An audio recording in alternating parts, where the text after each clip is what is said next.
غنیمت پڑا رہ گیا، کوئی ہے جو لے آئے؟ کوئی ہے جو لے آئے؟ اچھا ایک صحابی کھڑے ہوئے، عرض کیا کہا میں جاتا ہوں، فرمایا جو بھی جائے سیدھا آئے۔ کس نے فرمایا؟ نبی نے فرمایا جو بھی جائے سیدھا آئے۔ حضرت امیر معاویہ، سب کہو رضی اللہ تعالی، اچھی آنکھوں رضی اللہ تعالی۔ وہ ہماری معاویہ سے سنا ہے اس لیے کہ حسن کی صلح ہے، ہماری یزید سے جنگ ہے اس لیے کہ حسین کی جنگ ہے۔ جناب امیر معاویہ اٹھتے ہیں، مال غنیمت لے کر میرے نبی کی بارگاہ میں پیش کرتے ہیں۔ زہرا پاک کے بابا جان کی نظر پڑی، معاویہ کے قدم خون آلود ہیں، پاؤں سے خون کے فوارے پھوٹ رہے ہیں۔ میرے نبی نے فرمایا اے معاویہ تیرے پاؤں زخمی ہو گئے، وجہ کیا ہے؟ عرض کیا آپ نے فرمایا تھا سیدھا جانا ہے سیدھا آنا ہے، میرا جوتا دائیں طرف پڑا تھا، اگر جوتا پہننے کے لیے دائیں طرف کو مڑتا آپ کے حکم پر عمل نہیں ہونا تھا، میں ننگے پاؤں سیدھا گیا سیدھا آیا، پاؤں زخمی ہوتے ہیں وہ ہو جائے، زہرا کے بابا کے حکم پر عمل ہونا چاہیے۔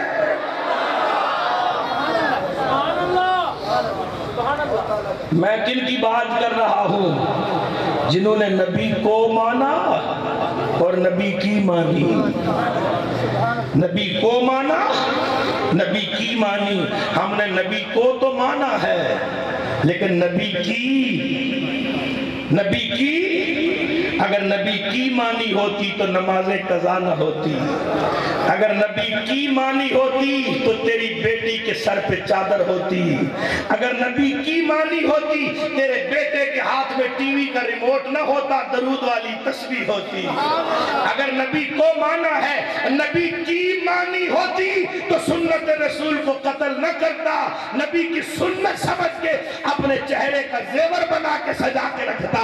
اگر نبی کی مانی ہوتی تو تن سے من تک، من سے تن تک تیرا سارا وجود رنگ مصطفیٰ میں رنگا ہوا نظر آتا۔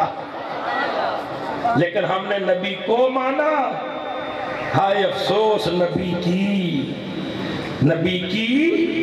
نہیں مانی۔ اسی وجہ، یہی وجہ ہے ہم ذلیل ہو رہے ہیں۔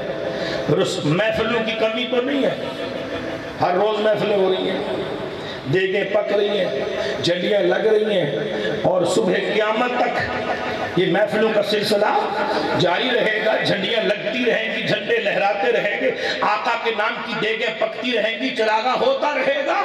لیکن سنیو، کمی دیگوں کی نہیں، کمی محفلوں کی نہیں، کمی تو عمل کی ہے، عمل کی ہے ساری رات۔ اب میں بڑی عاجزی سے کہہ رہا ہوں اور افسوس سے کہہ رہا ہوں، آپ نے محفل سجائی ہے نا، لیکن اکثر ساتھی ایسے ہیں جو عشاء پڑھ کے نہیں آئے، اور کتنے ایسے ہیں جو جا کے فجر نہیں پڑھیں گے۔ اب مجھے بتاؤ ہم نے کس کی مانی ہے؟ نبی کی مانی ہے؟ اگر نبی کی مانی ہوتی تو حسین ہماری آنکھوں کے سامنے ہوتے کہ خنجر کے نیچے نماز ادا ہو رہی ہے، نیزے کی نوک پہ قرآن کی تلاوت ہو رہی ہے۔ اللہ کرے ہم نبی کی مانیں۔ ان محفلوں کا یہی مقصد ہے، صرف کانوں کا چسکا اور دل کا سرور نہیں۔ ان محفلوں کا مقصد یہ ہے کہ اپنے نبی سے جو ہمارے رابطے ٹوٹ گئے، ہم جو نبی سے دور ہو گئے، ان محفلوں کے ذریعے ہمارے رابطے بحال ہو جائے، گنبد خضرا سے ہمارا تعلق قائم ہو جائے۔ آئیے ان محفلوں کو با مقصد بنائیے اور مکین گنبد خضرا سے اپنا رابطہ قائم کیجئے۔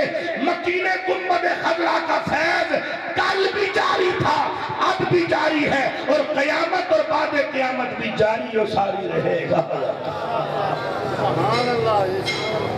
میں ان کی بات کر رہا ہوں جنہوں نے نبی کو مانا اور نبی کی مانی۔ میرے نبی مسجد نبوی شریف ہے، زاد اللہ شرفہ، زہرا کے بابا خطبہ ارشاد فرما رہے ہیں، کچھ صحابہ کھڑے ہیں، کچھ بیٹھے ہیں۔ میرے نبی نے فرمایا وہ کھڑے ہونے والوں بیٹھ جاؤ۔ کیا فرمایا؟ وہ کھڑے صحابہ بیٹھ جاؤ، جو دائیں بائیں ہی کھڑے تھے بیٹھ گئے، جو سامنے کھڑے تھے بیٹھ گئے۔ ایک صحابی جوتا اتار رہا تھا، اس کے کان میں آواز آئی، نبی نے فرمایا بیٹھ جاؤ۔ جوتا اتارتے اتارتے ادھر ہی بیٹھ گیا، ادھر ہی بیٹھ گیا۔ کسی نے کہا نبی پاک علیہ السلام نے ان صحابہ کو فرمایا جو سامنے کھڑے تھے، تو جوتا اتار رہا تھا، ادھر کیوں بیٹھ گیا؟ اس نے کہا آقا کا حکم میرے کان تک پہنچا، بیٹھ جاؤ۔ میں نے سوچا جوتا اتارنے لگ گیا اور جوتا اتار کے بیٹھوں گا تعمیل ارشاد میں تاخیر ہو جائے گی، ادھر حکم ہو گیا ادھر میں بیٹھ گیا تاکہ آقا کے حکم پر عمل ہو جائے۔ مجلس صحابہ تکبیر، اللہ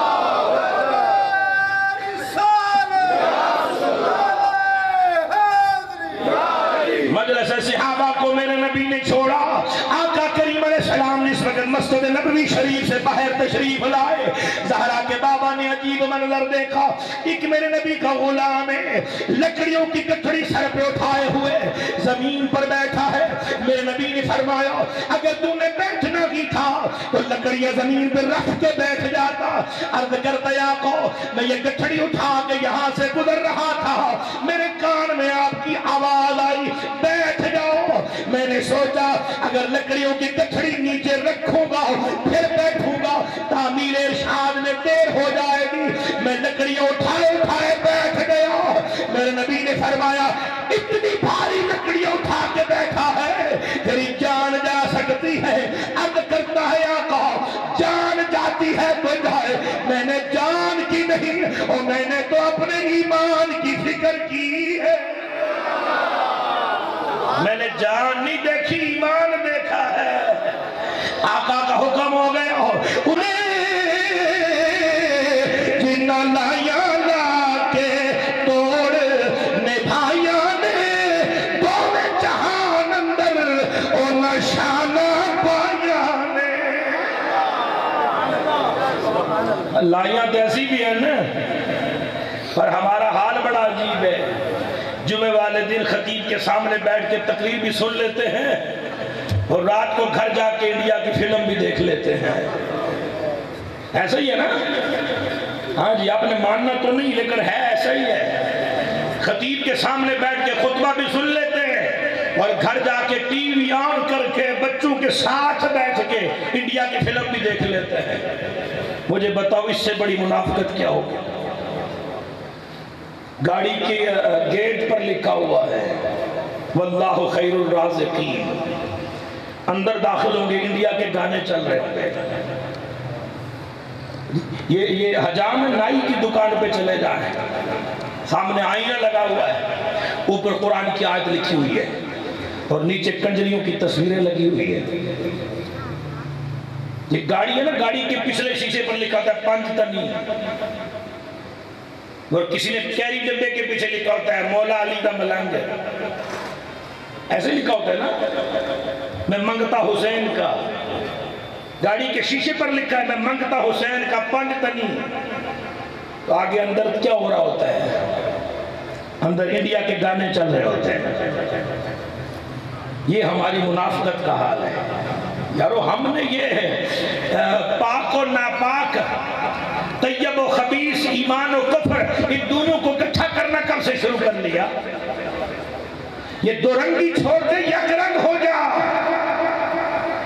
جو خود سنتا ہے ماں بہن بہو بیٹی کو بھی سنا، دین خود تک محدود نہ رکھ، اس دین کو اپنی اولاد تک، اپنی نسلوں تک پہنچا دے تاکہ جو امانت فاران کی چوٹیوں سے چلی تھی وہ تیرے گھر تک پہنچے، تو بقید گنبد خضرا کا فیض بھی تیرے گھر تک پہنچے۔ آدھے جی بچے ڈرتے ہیں رات میں، آپس میں لڑتے ہیں، اتفاق نہیں ہے۔ میرے نبی فرماتے ہیں جس طرح پانی گھاس کو اگاتا ہے، کھیت کو اگاتا ہے، پانی کھیت کو اگاتا ہے، اسی طرح گانا، موسیقی یہ دلوں میں نفاق کو اگاتی ہے۔ بھائی بھائی کا دشمن، اولاد کو ماں باپ کا احساس نہیں، ماں باپ کو اولاد کا احساس نہیں، یہ نفاق ہے، یہ کدورتیں ہیں، یہ نحوستیں ہیں، یہ بے برکتیاں ہیں، یہ لعنتیں ہیں۔ ہم کیا کرتے ہیں؟ ہم اس وقت تک اپنی صبح کا آغاز نہیں کرتے جب تک وہ جنگ میگزین جس کے ہر صفحے پر فحاشی اور عریانی اور بے حیائی کی انتہا ہو چکی ہوتی ہے۔ ہماری صبح کا آغاز اس بے حیائی سے بھرے ہوئے اخبار کو دیکھ کر ہوتا ہے۔ کاش ہماری صبح کا آغاز سورۃ الرحمن کی تلاوت سے ہوتا، پھر دیکھنا برکتیں کیسے آتی ہیں۔ کام لعنت والے کریں اور امید رحمت کی رکھیں، ایسا نہیں ہوگا۔ اس لیے نبی کو مانا ہے تو نبی کی مانیے۔ ناراض ہو گئے ہو؟ نبی کو مانا ہے تو نبی کی مانیے، خدا کو مانا ہے تو خدا کی مانیے۔ 750 سے زائد مقامات پر اللہ نے نماز کا حکم ارشاد فرمایا۔ یہ کوئی مرضی کی عبادت نہیں، یار ٹائم ملے گا تو پڑھ لیں گے، نہ ملا تو کوئی گل نہیں۔ یہ مرضی کی عبادت نہیں ہے۔ 750 سے زائد مقامات پر نماز کا حکم ہے۔ اور وہ دیکھیں نا، یہ پاک و ہند کی تقسیم سے پہلے مارکیٹیں، دکانیں ہندوؤں کی، مسلمانوں کی، سکھوں کی اکٹھی ہوتی تھی، اکٹھی دکانیں ہوتی تھی۔ تو پھر پتہ کیسے چلتا تھا کہ کون ہندو ہے، کون سکھ ہے، کون مسلمان ہے؟ بس جس کی دکان آذان کی آواز سن کے بند ہو جائے نا تو دیکھنے والے پہچان جاتے تھے کہ دائیں بائیں والا ہندو سکھ ہے، یہ جس کی دکان بند ہو گئی ہے نا آذان سن کے، یہ مسلمان ہے۔ آپ کی دکانیں بھی بند ہوتی ہیں؟ آذان کی آواز تو نہیں آتی ہوگی؟ آتی ہے نا، اور دکانیں بند نہیں ہوتی۔ کون ہو؟ مسلمان ہے۔ کون سا ایسا اسلام ہے جس میں نماز نہیں ہے، جس میں قرآن کی تلاوت نہیں، نماز نہیں، ماں بیٹی بہن بہو کا پردہ نہیں، گھر میں فلمی ماحول ہے، انڈیا کے گانے چل رہے ہیں، تیرا بچہ جو ہے وہ تیرے سامنے تیرے پاس بیٹھ کر غیر عورت کو میسج موبائل پہ لکھ رہا ہے، تیری بیٹی تجھے کہتی ہے ابو ڈسٹرب نہ کر، میں دوست سے بات کر رہی ہوں۔ یا تو کاہے کا مسلمان ہے اور کس اسلام کی بات کرتا ہے؟ اسلام تو یہ سکھاتا ہے کہ رات کو سونے سے پہلے سورہ ملک پڑھا کرو، صبح اٹھنے کے بعد سورہ یاسین پڑھا کرو، رات بھی برکت والی، دن بھی برکت والا ہے۔ تو مسلمان پر کام مسلمانوں والا کوئی نہیں۔ دوستو، آپ نے مارکیٹ میں محفل تو سجائی ہے، لیکن جس نبی نے اب تک آپ کو یہاں بٹھایا ہے نا، آپ خود نہیں بیٹھے ہیں، محفل بھی مدینے والے نے سجوائی ہے اور آپ کو بھی مدینے والے نے بٹھا رکھا ہے۔ اس مدینے والے نبی سے عہد کرو کہ آقا آپ کی امتی ہیں، اگر آپ کے نواسے نے خنجر کے نیچے پڑھ کر دکھائی ہے نا تو ہم بھی دکان کا شٹر بند کر کے نماز ادا کر کے دکھائیں گے تاکہ حسین کو منہ دکھانے کے قابل ہو جائے۔ کوشش کریں کہ نماز کی پابندی کی جائے، کہو انشاءاللہ۔ اگر آپ یہ سمجھیں نا کہ ہماری محفل قبول ہوئی ہے کہ نہیں ہوئی ہے تو میں اس کا آسان طریقہ آپ کو بتا دیتا ہوں۔ ایک بندہ حج کرنے جائے، عمرہ کرنے جائے، علماء فرماتے ہیں اگر واپس آ کر اس کا کردار بدل جائے، اس کے حالات بدل جائیں، اعمال بدل جائیں، تو سمجھ لے کہ میرا حج قبول ہو گیا، سمجھ لے کہ میرا عمل قبول ہو گیا۔ آپ نے محفل سجائی، جاننا چاہتے ہو کہ محفل قبول ہوئی کہ نہیں ہوئی؟ جاننا چاہتے ہو؟ اگر جاننا چاہتے ہو تو اپنے کردار کو دیکھ لینا۔ محفل سجانے کے بعد بھی اگر آپ ویسے ہی رہے جیسے محفل سجانے سے پہلے تھے تو پھر آپ نے صرف قانون کا چسکا پورا کیا، اور اگر کچھ تبدیلی آئی ہے، اندر انقلاب آیا ہے، اندر کو جھاڑو پھرا ہے، من کو اجلا ہوا ہے، اندر کو عشق رسول کا دین چلا ہے، کوئی تجھے اپنی کیے ہوئے پر ندامت ہوئی ہے، نماز کی محبت ہوئی ہے، اللہ سے تعلق بنا ہے، مدینے والے پر درود پڑھنے کو دل کرنے لگا ہے، تو سمجھ لے کہ تیری محفل قبول ہو گئی ہے۔ یہ میں لنگر دے رہا ہوں آپ کو محفل کا، اصل لنگر یہی ہے۔ اللہ اکبر۔ تو میرے آقا بے مثال ہیں، آقا کی ہر صفت بے مثال ہے۔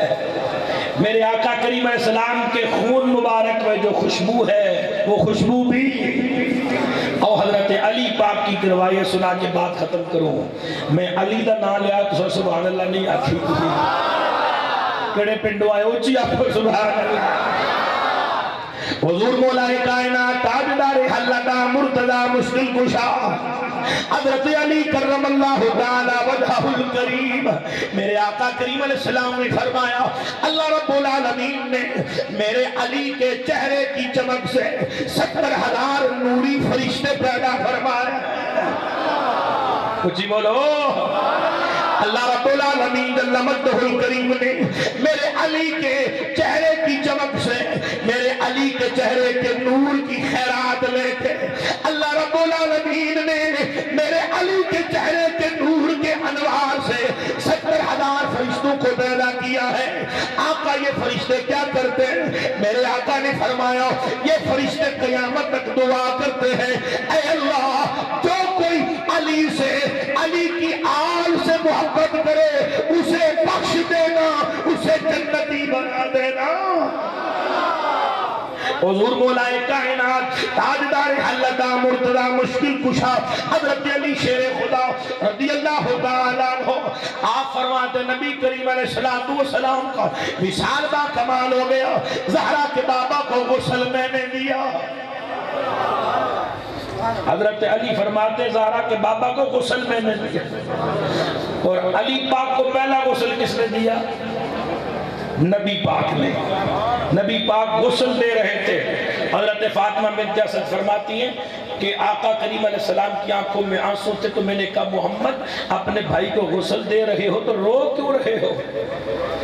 تو غیب دان نبی نے فرمایا اماں فاطمہ بنت اسد میں علی کو غسل دے رہا ہوں، مجھے وہ منظر نظر آ رہا ہے کہ علی کو پہلا غسل میں دے رہا ہوں، مجھے آخری غسل میرا علی دے رہا ہوں۔ حضرت علی پاک فرماتے میں نے زہرا کے بابا کو آخری غسل دیا، جس وقت حضور علیہ السلام کو غسل مبارک دے دیا، حضرت علی پاک فرماتے میرے دل میں آیا کہ میں آقا کریم علیہ السلام کے بطن مبارک پہ ہاتھ پھیروں، تو میں نے اپنا ہاتھ آقا کریم علیہ السلام کے بطن مبارک پہ پھیرا۔ کائنات کے لوگوں، آج دنیا میں کوئی مر جائے، میت پڑی ہو، اس کے جسم پہ ہاتھ پھیرو، طرح طرح کی چیزیں خارج ہوتی ہیں، لیکن حضرت علی پاک فرماتے جس وقت میں نے زہرا پاک کے بابا جان کے بطن پہ اپنا ہاتھ پھیرا، او کائنات والو اور تو کچھ نظر نہیں آیا، اتنا ضرور ہوا کہ سارا کمرہ، سارا گھر خوشبو سے مہک اٹھا، سارا گھر خوشبو سے معطر ہو گیا، سارا گھر خوشبو سے معطر ہو گیا۔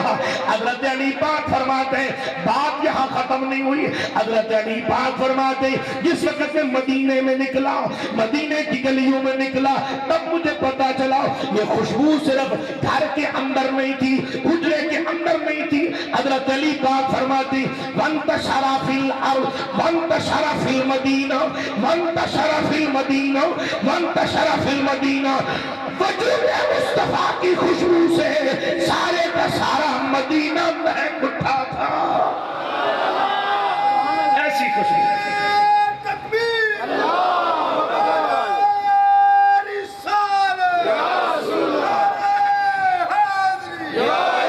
ایسی خوشبو تھی کہ سارا مدینہ منورہ مہک اٹھا۔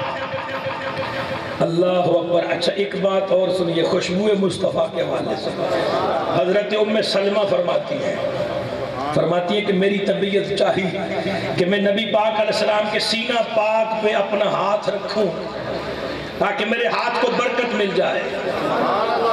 حضرت ام سلمہ آقا کریم علیہ السلام کی زوجہ محترمہ، چھٹی زوجہ ہے میرے آقا کی، فرماتی ہے میں نے اپنا ہاتھ نبی پاک علیہ السلام کے سینہ پاک میں رکھا، کچھ دیر کے لیے میرا ہاتھ وجود مصطفیٰ سے مس ہوا، میں نے اس ہاتھ کو اٹھا لیا۔ کہتی ہے لوگوں جو خوشبو وجود مصطفیٰ سے آ رہی تھی وہی خوشبو میرے ہاتھ سے بھی آنے لگ گئی۔ اور بات ختم نہیں ہوئی، ام سلمہ پاک فرماتی ہیں میں نے پھر گھر کا کام کاج کرنا، آٹا کو باندھنا، برتن دھونے، میں نے ہزارہ کام کرنے، وہ خوشبو میرے ہاتھ سے نہیں گئی۔ فرماتی ہے میں نے زندگی گزاری، وہ خوشبو میرے ہاتھ سے نہیں گئی، یہاں تک کہ مجھے موت آ گئی، لیکن وہ خوشبو میرے ہاتھ سے ختم نہیں ہوئی ہے۔ اور امام عبدالحق محدث دہلوی رحمۃ اللہ نے بڑی خوبصورت بات لکھی، فرماتی ہیں آقا کریم تو تشریف لے گئے، آپ فرماتے حضور کا تو وصال ہو گیا۔ امام عبدالحق محدث دہلوی فرماتے ہیں آج تک، فرماتے ہیں کہ ہجرت نبی سے لے کر حضور کے وصال مبارک تک، اور وصال مبارک سے لے کر اب تک، اور اب سے لے کر صبح قیامت تک، امام عبدالحق محدث دہلوی فرماتے ہیں کہ مدینہ منورہ کے گلی کوچوں سے، مدینہ منورہ کی مٹی سے، مدینہ منورہ کے در و دیوار سے اہل بصیرت کو، اہل معرفت کو آج بھی وجود مصطفیٰ کی خوشبو اسی طرح آ رہی ہے۔ مدینہ کی گلیاں آج بھی مہک رہی ہے، در و دیوار آج بھی مہک رہے ہیں۔ اللہ پاک ہم سب کو نبی کریم علیہ السلام کی سچی غلامی عطا فرمائے۔ ہم نے نبی کو مانا، اللہ ہمیں نبی کی ماننے کی بھی توفیق عطا فرمائے۔ جن دوست و احباب نے محفل سجائی، اللہ پاک ان کی دنیا کو بھی سجائے، ان کی قبر و برزخ و حشر کو سجائے۔ دوستو پیغام بس یہی ہے کہ انقلاب بپا کیجیے اپنے من میں۔ اپنے من میں ہم بہت دور آ چکے ہیں، بہت دور آ چکے ہیں، مکین گنبد خضرا سے ہمارے رابطے کٹ چکے ہیں۔ آج میں آپ کو یہ گزشتہ ہفتے کی بات بتا رہا ہوں، ایک بوڑھی مائی صاحبہ میرے پاس آئی اور وہ رونے لگی۔ میں نے کہا اماں کیوں روتی ہو؟ کہتی ہے پتر ایک بیٹا ہے نافرمان ہے، ڈنڈیاں نال ماردا ہے۔ یہ ہم کس دور میں چلے گئے اندازہ کیجئے۔ بیٹا ایک ہے، اکلوتا ہے۔ اب میں کن لفظوں میں بتاؤں کہ ماں کی نگاہ میں اس بیٹے کی کیا شان ہے، اور ماں کے دل میں اس بیٹے کی کتنی محبت ہے، لیکن بیٹا دھکے دیتا ہے، اکلوتا ہے، ڈنڈوں سے مارتا ہے، اور پھر ماں نے مجھے وہ نشان دکھائے ڈنڈوں کے۔ زمین پھٹ نہیں جاتی، آسمان پھٹ نہیں جاتا، کیوں؟ اس لیے کہ زہرا کے بابا کی رحمت شامل حال ہے، وگرنہ ہمارے اعمال بنی اسرائیلیوں سے بھی بدتر ہیں۔ خدا میری تیری اس گناہگاری کو نہیں دیکھتا، اپنے محبوب مصطفیٰ کریم کی رحمت کو دیکھتا ہے کہ میرے نبی نے ہاتھ اٹھائے تھے، یا اللہ میری امت کے چہرے نہ بدلنا، ان کی صورت مسخ نہ کرنا، ان پر آسمان سے پتھر نہ برسانا، ان کو زمین میں نہ دسانا، یہ نہ دیکھنا کہ یہ کیسے ہیں، یہ دیکھنا کہ یہ کس کے ہیں، یہ کس کے ہیں، یہ میرے امتی ہیں۔ ہمیں نبی پاک علیہ السلام کی تعلیمات کے مطابق اپنی زندگی بسر کرنی چاہیے، ماں باپ کے ساتھ حسن سلوک کرنا چاہیے۔ صحابہ کہتے ہیں ہم نے آقا سے پوچھا کہ آقا اگر یہ جاننا ہو کہ رب راضی ہے کہ ناراض ہے تو کیسے جانے؟ فرمایا گھر چلے جاؤ، دیکھ لو، جس کے ماں باپ اس پر راضی ہیں وہ یقین کر لے کہ اس کا رب بھی راضی ہے، اس کا رسول بھی راضی ہے۔ جس کے ماں باپ اس پر ناراض ہیں اس کا رب رسول بھی ناراض ہے۔ اور میں بڑے یقین سے کہہ رہا ہوں جس پر ماں باپ ناراض ہوں اس کی کوئی نماز قبول نہیں ہے، اس کی کوئی تسبیح قبول نہیں ہے، اس کا کوئی وظیفہ قبول نہیں ہے، اس کی کوئی پیری فقیری قبول نہیں ہے، اس کا کوئی حج و عمرہ قبول نہیں ہے، بلکہ اس کا تو ایمان ہی قبول نہیں ہے، اس کا تو کلمہ ہی قبول نہیں ہے۔ میرے نبی کا صحابی ہو، نام علقمہ ہو، ماں ناراض ہو، زبان پہ کلمہ جاری نہیں ہوتا، میں اور تو کس شمار میں ہے؟ وہ صحابی رسول ہے، ادھر ماں راضی ہوئی، ادھر صحابی کی زبان پہ کلمہ بھی جاری ہو گیا۔ تو کلمہ اسی کو نصیب ہوگا جس کے ماں باپ اس پر راضی ہوں گے۔ نبی کریم علیہ السلام کی بارگاہ میں ایک صحابی شکایت کرتا ہے، آقا میرا باپ بوڑھا ہے، ساری رات کھانستا رہتا ہے، رات کو آرام نہیں کرنے دیتا۔ میرے نبی کی آنکھوں میں آنسو آئے۔ زہرا کے بابا نے فرمایا تو یہ سمجھتا ہے کہ جو تجھے رزق مل رہا ہے یہ تیری محنت کا صلہ ہے، تیری مزدوری کا صلہ ہے؟ جی آقا۔ فرمایا غلط سمجھتا ہے، جو تجھے رزق مل رہا ہے یہ تیری محنت کی وجہ سے نہیں مل رہا، اللہ تیرے بوڑھے باپ کی سفید داڑھی کا حیا کر کے تجھے رزق دے رہا ہے۔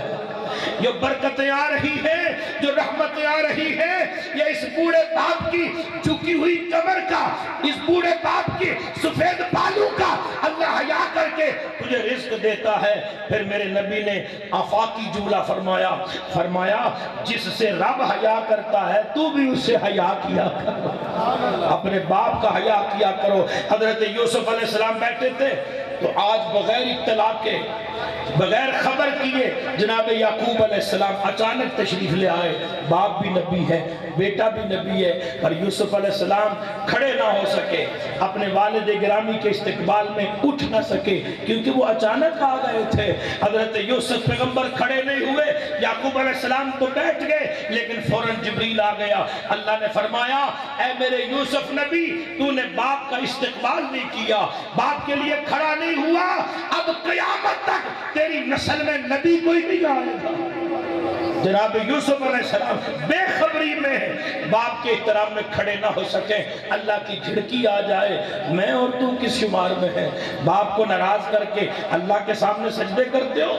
باپ کی خبر کوئی نہیں، باپ پانی کو ترس رہا ہے، باپ کھانے کو ترس رہا ہے، باپ کے لیے پہننے کے لیے کپڑے کوئی نہیں، بیٹھنے کے لیے اس کے پاس جگہ کوئی نہیں، اور تو سجدوں پہ سجدے، تسبیحوں پہ تسبیحاں اللہ منہ پہ مارتا ہے۔ میرے نبی نے فرمایا باپ کی ناراضگی میں اللہ کی ناراضگی ہے، اور باپ کی رضا میں اللہ کی رضا ہے۔ اور ماں، اس سے بڑا مقام کیا ہوگا؟ آقا فرماتے ہیں تمہاری جنت تمہاری ماں کے قدموں کے نیچے۔ اللہ اکبر، یعنی جہاں ماں کے طلبے ختم ہوتے ہیں نا، وہاں سے اللہ کی جنت شروع ہوتی ہے۔ اللہ اکبر۔ اللہ پاک ہم سب کو ماں باپ کا حیا کرنے کی توفیق عطا فرمائے۔ علماء نے لکھا ہے کہ جو لوگ ماں باپ کی جو اولاد خدمت کرتی ہے، پاؤں دبا کے، اچھا کپڑا پہنا کے، اچھا کھانا کھلا کے، ان کو دعا دے کے، ان کے سامنے جھک کے، ادب سے بول کے، یہ سارے طریقے خدمت کے ہیں۔ ماں باپ کی جو اولاد خدمت کرتی ہے، آقا فرماتے ہیں کہ اللہ جل مجدہ الکریم دنیا میں اس اولاد کو 40 برکتیں عطا فرماتا ہے۔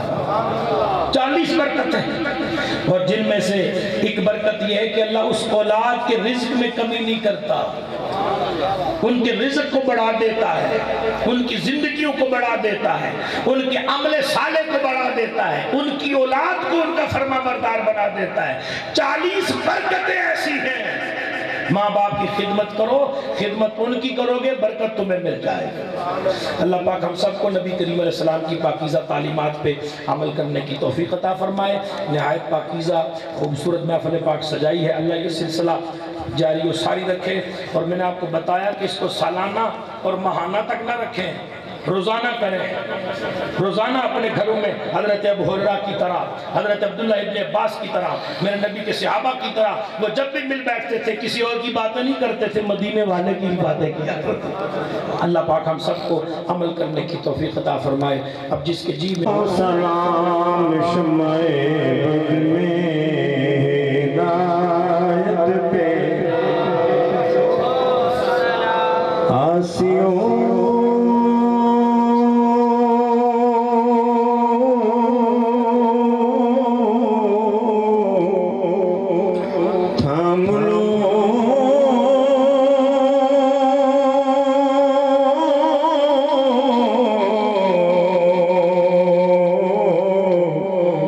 دامنے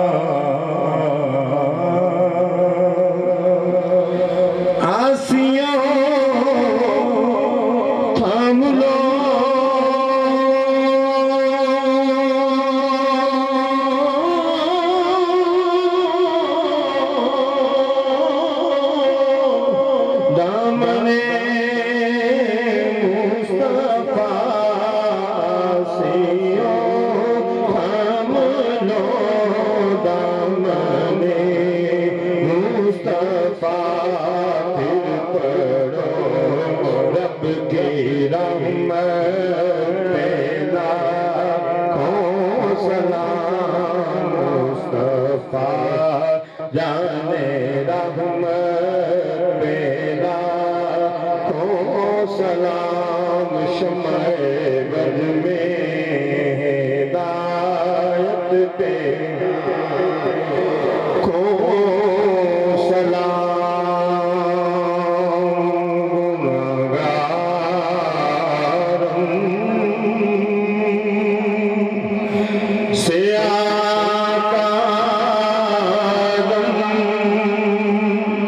شفاعت یا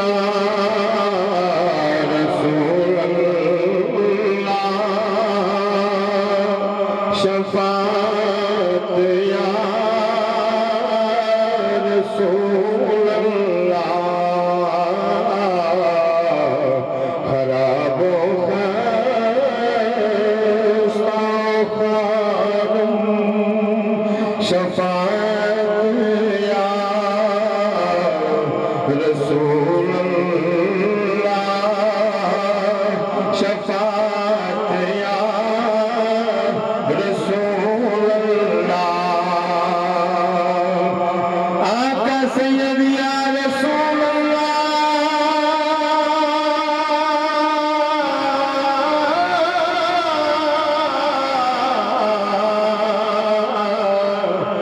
یا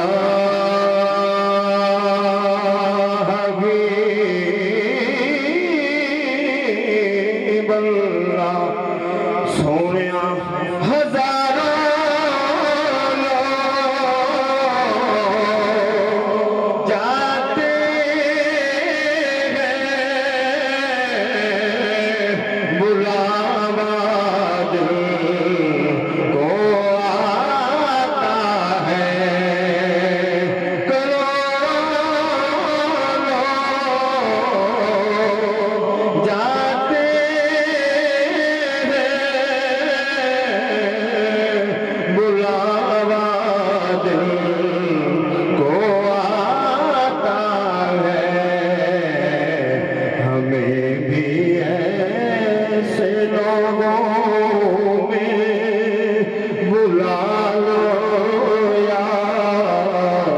رسول اللہ بلا لو یا رسول اللہ یا الہی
جیسے ہی دعا ہوگی تو تمام دوست لائنیں بنا لیں، آمنے سامنے بیٹھ جائیں. لنگر شریف کا وسیع انتظام ہے، تمام دوست لنگر شریف کھا کے جائیں.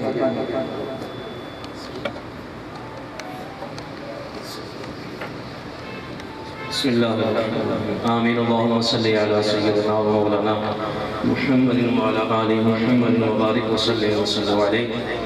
اللہم انت السلام و منک السلام و الیک یرجع السلام حینا ربنا بالسلام وادخلنا الجنة دار السلام وتباركت وتعاليت يا ذا الجلال والإكرام. ربنا آتنا في الدنيا حسنة وفي الآخرة حسنة وقنا عذاب النار وقنا عذاب القبر وقنا عذاب الحشر وقنا عذاب السقر وقنا عذاب الميزان. یا الہ العالمین، جو تیرے محبوب نبی کریم احمد مجتبیٰ سید الانبیاء امام الانبیاء فخر الانبیاء حضرت محمد مصطفیٰ صلی اللہ علیہ وآلہ وسلم کی ذکر خیر کی محفل سجائی گئی، جو نماز عشاء سے لے کر اب تک واعظ و نصیحت کی گئی ہے، نعت خوانی کی گئی ہے، قرآن خوانی کی گئی ہے. اللہ تبارک و تعالیٰ کی بارگاہ میں دعا ہے کہ اللہ تبارک و تعالیٰ اس تمام کلمات کا ثواب آقا نامدار جناب احمد مجتبیٰ محمد مصطفیٰ صلی اللہ علیہ وسلم کی بارگاہ میں ہم سب احسان ثواب کرتے ہیں، قبول و منظور فرما. یا الہ العالمین، اس تمام کلمات کا ثواب آپ کی توفیق کر کے تمام سابقہ انبیاء کرام علیہ السلام، آپ کے والدین کریمین، آپ کی آل پاک، ازواج پاک، اصحاب پاک، تابعین، تبع تابعین، کل مومنین مومنات، خصوصاً بخصوص شہدائے کربلا، پنجتن پاک، 12 امام اور 72 شہیدوں کی بارگاہ میں پیش کرتے ہیں، قبول و منظور فرما. اس کے علاوہ ان تمام کلمات کا ثواب خصوصاً بخصوص آدم علیہ السلام سے لے کے اب تک جتنے بھی مسلمان بچے، بوڑھے، عورتیں اور خصوصاً تمام سلاسل کے اولیاء کرام، بزرگان دین، مشائخ اعظام، پیران پیر، غوث اعظم دستگیر الشیخ عبدالقادر جیلانی رحمۃ اللہ تعالیٰ علیہ، حاجی نوشہ گنج بخش رحمۃ اللہ تعالیٰ علیہ، سچیار پاک، رحمان پاک، بابا فرید الدین گنج شکر رحمۃ اللہ تعالیٰ علیہ، داتا گنج بخش رحمۃ اللہ تعالیٰ علیہ، سخی سرور رحمۃ اللہ تعالیٰ علیہ، لال شہباز قلندر رحمۃ اللہ تعالیٰ علیہ، میاں محمد بشر رحمۃ اللہ تعالیٰ علیہ، پیر مہر علی شاہ صاحب رحمۃ اللہ تعالیٰ علیہ، اور خصوصاً بخصوص پیر وارث شاہ رحمۃ اللہ تعالیٰ علیہ، اور خصوصاً بخصوص پیر سید محمد علی شاہ صاحب، پیر سید سید رسول شاہ صاحب، اصغر علی شاہ صاحب، چند پیر شاہ صاحب، طاہر حسین شاہ بخاری، اور خصوصاً بخصوص والدہ محمد الہ پر فتو کو پیش کرتے ہیں، قبول و منظور فرما. اس کے علاوہ ان تمام کلمات کا ثواب حاضرین کے آباء و اجداد، عزیز و اقارب، متوسلین، متوکلین، اور خصوصاً بخصوص محمد تاج صاحب کے والد مرحومین، ان کی بارگاہ میں پیش کرتے ہیں، قبول و منظور فرما. اور خصوصاً بخصوص اس تمام کلمات کا ثواب حاضرین میں جو بھی موجود ہیں، ان کے عزیز و اقارب دنیا سے ایمان کی حالت میں پردہ کر کے ہیں، یا الہ العالمین سب کی بارگاہ میں پیش کرتے ہیں، قبول و منظور فرما. اور خصوصاً بخصوص حاجی رمضان صاحب کی روح پر فتو کو پیش کرتے ہیں، قبول و منظور فرما. اس کے علاوہ اس تمام کلمات کا ثواب خصوصاً بخصوص تمام امت مسلمہ کے فوجدگان جن کے لیے کوئی دعا کرنے والا نہیں ہے، یا الہ العالمین کی بارگاہ میں پیش کرتے ہیں، قبول و منظور فرما. مولا کریم اس محفل کی برکت سے ہم سب کے حال پہ رحم فرما. یا الہ العالمین جو واعظ و نصیحت کی گئی ہے، جو بیان کیا گیا ہے، یا الہ العالمین اس پہ عمل کرنے کی توفیق عطا فرما. یا الہ العالمین ہم سب کو اس محفل کے ثمر عطا فرما. یا الہ العالمین اپنی شان اقدس کے مطابق جن دوستوں نے اس محفل کا اہتمام کیا ہے، اس محفل میں دامے دل میں سکھ نے جس طرح بھی حصہ لیا ہے، یا الہ العالمین سب کے حصے کو قبول و منظور فرما. یا الہ العالمین ان سب کی زندگیوں میں برکتیں عطا فرما، مال جان ایمان میں برکتیں عطا فرما. یا الہ العالمین حضور نبی کریم صلی اللہ علیہ وآلہ وسلم کی سچی پکی غلامی نصیب فرما. یا الہ العالمین اسی طرح ذوق اور شوق سے حضور کی محفل سے جانے کی توفیق عطا فرما. یا الہ العالمین اپنے حبیب نبی کریم صلی اللہ علیہ وآلہ وسلم کے صدقہ سے ہم سب کو حضور نبی کریم صلی اللہ علیہ وآلہ وسلم کی سچی پکی غلامی نصیب فرما. عشق مصطفیٰ عطا فرما، عشق اہل بیت عطا فرما، بغض اہل بیت سے محفوظ فرما. یا الہ العالمین ہم سب کو زندہ رکھنا تو اپنے محبوب اور اپنے محبوب کی آل کی غلامی میں زندہ رکھنا. موت آئے تو تیرے محبوب اور تیرے محبوب کی آل کی غلامی میں موت نصیب فرمانا. مرتے دم کلمہ نصیب فرمانا. قبر میں حضور کی پہچان، شفاعت اور زیارت نصیب فرمانا. یا الہ العالمین اپنے حبیب کا صدقہ سے، اس محفل پاک کا صدقہ سے حاضرین میں جو بیمار ہیں ان سب کو شفاء کاملہ عاجلہ عطا فرما. حاضرین کے گھروں میں، ہسپتالوں میں جو بھی عزیز و اقارب بیمار ہیں، جو روحانی بیمار ہیں روحانی شفا عطا فرما، جو جسمانی بیمار ہیں جسمانی شفا عطا فرما. مولا کریم تو ہی شفا دینے والے ذات ہے، سب کو شفاء کلی عطا فرما. یا الہ العالمین اپنے حبیب کا صدقہ سے تمام امت مسلمہ کی خیر فرما.